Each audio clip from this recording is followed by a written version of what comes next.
അങ്ങനെ breakfast സീരീസിൻ്റെ day 8 ഞാനൊരു Christmas special breakfast ആട്ടോ കാണിക്കുന്നത്. ഈ ഒരു സീരീസ് നമ്മൾ മലബാർ സ്റ്റൈൽ ബ്രേക്ക്ഫാസ്റ്റ് ഒക്കെ പരിചയപ്പെടുത്താൻ വേണ്ടിയിട്ടാണ് തുടങ്ങിയതെന്നുണ്ടെങ്കിലും ഇപ്പോൾ ക്രിസ്മസ് അല്ലേ, വട്ടയപ്പം അല്ലാണ്ട് എന്ത് ക്രിസ്മസ് അല്ലേ, എന്നാൽ പിന്നെ വട്ടയപ്പം തന്നെ വെച്ച് കാച്ചാന്ന് കരുതി. പിന്നെ എപ്പോഴും പറയുന്ന പോലെ ഇത് ബിഗിനേഴ്സിന് വേണ്ടിയിട്ടുള്ള സീരീസാണ് കേട്ടോ. അപ്പോൾ വട്ടയപ്പം ഉണ്ടാക്കാനായിട്ട് ഞാനൊരു 4-5 മണിക്കൂർ പച്ചരി കുതിർത്ത് വെച്ചിട്ടുണ്ടായിരുന്നു, വെള്ളത്തിൽ കഴുകി വൃത്തിയാക്കിയിട്ട്. 1.5 കപ്പ് പച്ചരിയാണ് കേട്ടോ ഞാൻ യൂസ് ചെയ്തത്. അപ്പോൾ അതൊക്കെ വെള്ളം വാർത്തിയെടുത്ത് ഞാൻ മിക്സിൻ്റെ ജാറിലേക്ക് ഇട്ട് കൊടുത്തിട്ടുണ്ട്. ഇനി അതിലേക്ക് ഇത് അരയാൻ പാകത്തിന് മാത്രമുള്ള വെള്ളം ഒഴിച്ചിട്ട് നന്നായിട്ട് ഫൈനായിട്ട് അരച്ചെടുക്കുക. ഒരുപാട് വെള്ളം കൂടി പോണ്ട. നമ്മളെ ഭാഷയിൽ പറയുകയാണെങ്കിൽ ഒരു ഓട്ടടൻ്റെ പരുവത്തിൽ അരച്ചെടുക്കുക കേട്ടോ. നല്ല സ്മൂത്ത് ആയിട്ടുള്ള തിക്ക് ബാറ്ററായിട്ട് അരച്ചെടുക്കുക. അപ്പോൾ അത് നിങ്ങൾ 1-2 ബാച്ചസ് ഒക്കെ വെച്ചിട്ട് അരച്ചെടുക്കുക. അപ്പോൾ അതാ കംപ്ലീറ്റ് ബാറ്റർ ഞാൻ അരച്ച് കഴിഞ്ഞു.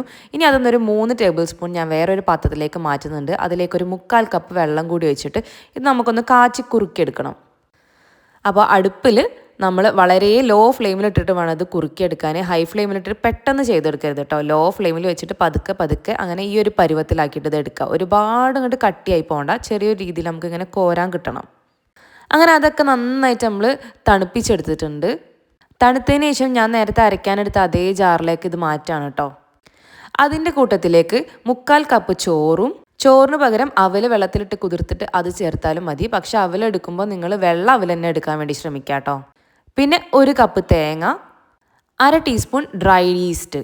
ഞാൻ യൂസ് ചെയ്തത് ഇൻസ്റ്റൻറ്റ് ഡ്രൈ ഈസ്റ്റ് ആണ്. നിങ്ങൾ വലിയ തരികളുള്ള ആക്റ്റീവ് ഡ്രൈ ഈസ്റ്റ് ആണ് യൂസ് ചെയ്യുന്നുണ്ടെങ്കിൽ അത് പുളിപ്പിച്ചിട്ട് യൂസ് ചെയ്യാം കേട്ടോ. ചെറു ചൂടുവെള്ളത്തിൽ പഞ്ചസാര ഇട്ട് കുറച്ച് സമയം വെച്ചതിന് ശേഷം യൂസ് ചെയ്യാം. പിന്നെ അതിലേക്ക് ആവശ്യത്തിനുള്ള ഉപ്പ്, പഞ്ചസാര, വെള്ളം.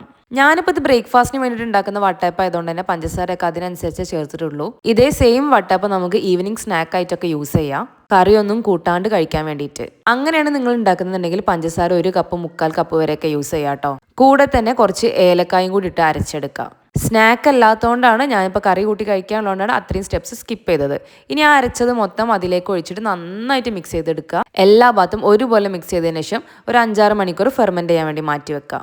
അപ്പം ഞാനിത് തലേദിവസം രാത്രി അരച്ച് വെച്ചതാണ്. ഉച്ചക്കാണ് അരി കുതിരാൻ വേണ്ടിയിട്ടത് കേട്ടോ. അങ്ങനെ മാവ് കൂടെ പൊങ്ങി സെറ്റായി വന്നിട്ടുണ്ട്. ഇനി ഇതുപോലെ റൗണ്ട് ആയിട്ടുള്ള ഒരു പാത്രത്തിലേക്ക് നെയ്യ് തടവിയതിന് ശേഷം ഒഴിച്ചു കൊടുക്കുക. ഞാനിപ്പോൾ ഒരു കേക്ക് ടീനാണ് എടുത്തിട്ടുള്ളത് കേട്ടോ. അതിൻ്റെ 1/4 ഭാഗത്തിൽ മാത്രമാണ് ഞാൻ മാവ് ഒഴിച്ചിട്ടുള്ളത്. ഇനി സാധാരണ നമ്മൾ ആവിയിൽ വെച്ച് പുഴുങ്ങിയെടുക്കുന്ന പോലെ പുഴുങ്ങിയെടുക്കുക. ഇഡ്ലിക്കൊക്കെ എടുക്കുന്ന പോലെ ഒരു 10-15 മിനിറ്റ് എടുക്കും കേട്ടോ.